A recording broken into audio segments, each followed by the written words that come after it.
Hi all, welcome to ഇൻഫിനിറ്റോറ.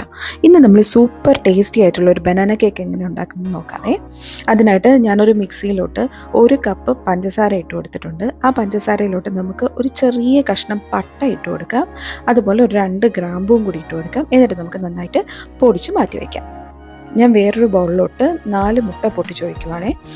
മുട്ട room ടെമ്പറേച്ചറിലുള്ള മുട്ട എടുക്കാനായിട്ട് പ്രത്യേകം ശ്രദ്ധിക്കണം. അതിലോട്ട് 1 ടീസ്പൂൺ വാനില എസൻസ് കൂടെ ഒഴിച്ചിട്ട് നന്നായിട്ട് നമുക്കൊന്ന് പതപ്പിച്ചെടുക്കാം. ബ്ലെൻഡ് ചെയ്തിട്ട് നമുക്ക് വിസ്ക് ഉപയോഗിച്ചിട്ട് ബ്ലെൻഡ് ചെയ്തെടുത്താലും മതിയാവും. ഒന്ന് പതഞ്ഞ് വരുമ്പോൾ നമുക്ക് നേരത്തെ പൊടിച്ച് വെച്ച പഞ്ചസാര കുറച്ചായിട്ട് നമുക്ക് ഇതിലോട്ട് ഇട്ടിട്ട് നന്നായിട്ട് ബ്ലെൻഡ് ചെയ്തെടുക്കാം.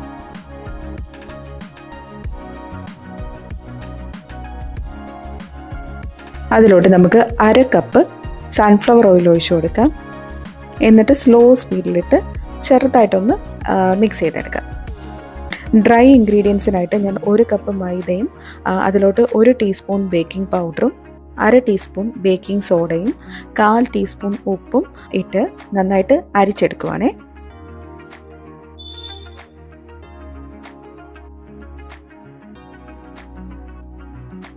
ഇനി നമുക്കൊരു മിക്സിയിലോട്ട് പഴം ഇട്ട് കൊടുക്കാം. ഇത് ഞാനിവിടെ റോബസ്റ്റ പഴമാണ്, വലിയ സൈസ് ഉള്ളതല്ല, അതുകൊണ്ട് 2 എടുത്തിട്ടുണ്ട്. നല്ല പഴുത്ത പഴം എടുക്കാൻ ശ്രദ്ധിക്കണം. ഏത് പഴം വേണേലും എടുക്കാം. പാളയംകുടനോ രസകദളിയോ ആണെങ്കിൽ ഒരു 3 എടുത്താൽ മതിയാവും. ഇനി നമുക്ക് ഡ്രൈ ഇൻഗ്രീഡിയൻസ് നമ്മൾ മുട്ട പതപ്പിച്ച് വെച്ചിരിക്കുന്നില്ല, ആ മിക്സിലോട്ട് നമുക്ക് ആഡ് ചെയ്ത് കൊടുക്കാം.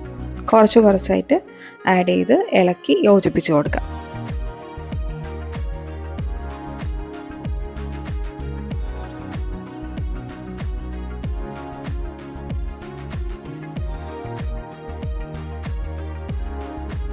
എന്നിട്ട് അതിലോട്ട് നമുക്ക് നേരത്തെ മിക്സിയിലിട്ട് അടിച്ച് വെച്ച പഴത്തിൻ്റെ മിക്സ് കൂടി അതിൻ്റെ അകത്ത് ചേർത്ത് നന്നായിട്ട് മിക്സ് ചെയ്തെടുക്കാം.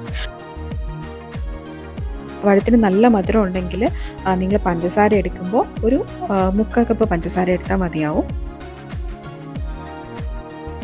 എന്നിട്ട് ഞാനൊരു ബേക്കിംഗ് ട്രേയിലോട്ട് ഒഴിച്ചു കൊടുക്കുവാണേ. എന്നിട്ട് നമുക്കിത് ബേക്ക് ചെയ്തെടുക്കാം. ഞാൻ 180 ഡിഗ്രി സെൽഷ്യസിൽ 45 മിനിറ്റ്സ് വെച്ചിട്ടാണ് ബേക്ക് ചെയ്തത്.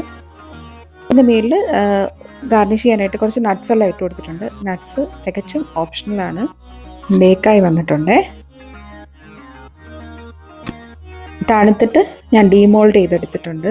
നല്ല ഹൈറ്റുള്ള സൂപ്പർ സോഫ്റ്റ് കേക്കാണിത്. കട്ട് ചെയ്ത് കാണിച്ചു തരാം.